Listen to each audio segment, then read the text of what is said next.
So here we're talking about how to use a rubric to evaluate the quality of a photograph using 5 different learning targets. In this case, darkroom processes, composition, and then craftsmanship. So I'm going to look all the way on the right at the level 4, which is the highest level, and I'm going to speak about this photograph's composition and its darkroom processes and craftsmanship. So beginning with darkroom processes. Well, if I look at the contrast of the image, when I'm talking about contrast, I'm talking about how many different colors I see in the image.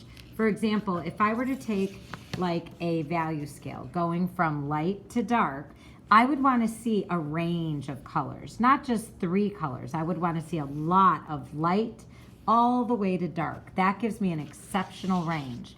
So looking at this picture, if I'm thinking about the contrast, I can count out, here's a very bright white, here's a very black, here's a middle gray, here's a light gray, here's a dark gray. I see an exceptional range in this image. Therefore, I would probably, in terms of contrast, I would think that it's got the highest level of contrast. In terms of exposure, is the exposure correct? Well, I do think that a little bit of this image is a little bit too dark right here because I can't see the detail in her face. So because of that, I wouldn't necessarily give this a 4 because the exposure is a little too dark.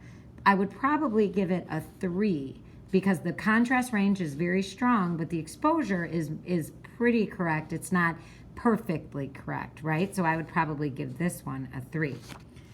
Regarding composition now, we're going to begin with the focal point. If I look at the focal point of this image, I would, if I want the focal point to be placed creatively, resulting in a unique, balanced image, whether it's symmetrical or asymmetrical, the focal point to me is the girl. And I think that when I look at the focal point, I think the artist doing it over to the side, that was a very creative idea, especially because she chose to have her arm outstretched, leading our eye to what the subject is looking at. I think the placement of the focal point is extremely creative.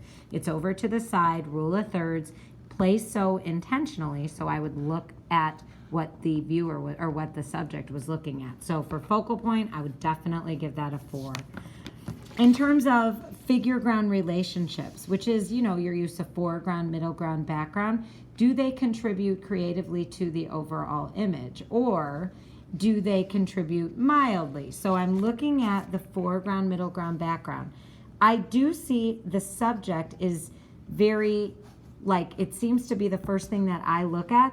But I also noticed that this wall, the thing closest to me, is running off the page, and I like that. However, I would have liked to see a little bit more of the space down in front. So I feel like I would have enjoyed seeing a foreground here.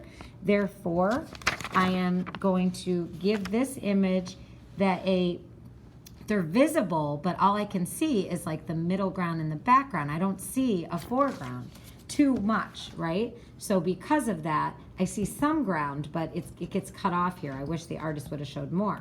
So for this one, foreground, middle ground, background, I'm going to give this one a 2 because it's visible in the image, but not all of it is visible, but most of it is, okay?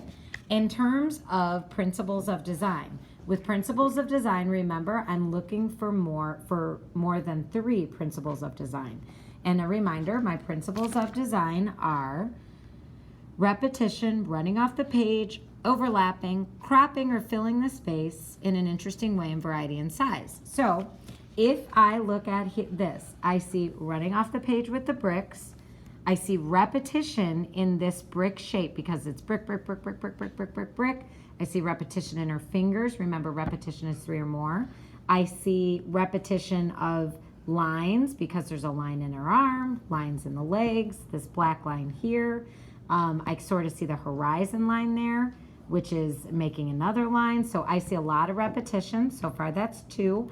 I see overlapping because her arm is literally overlapping that object or person walking in the background. I also see filling the space. There is no negative space. Boom. I said more than 3.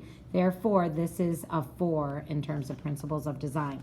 Finally, if I look at craftsmanship, whether or not the image has chemical stains or not, whether the borders are there or there's scratches, this image is perfectly clean. The borders are taken away, but done so in a clean way. There is no chemical stains. By definition, that picture has perfect craftsmanship. So now I would evaluate this by giving, like we said, the contrast range was, to sum it up, was a 3 because the range was exceptional, but the exposure was a little bit too dark. So I'm going to give this one a 1 or a 3 here. And then when I look at the focal point, I said that that was placed super creatively, especially because she, remember, she placed it over to the side so that we can lead our eye onto the wall. I thought that was extremely creative. So I would give that a 4.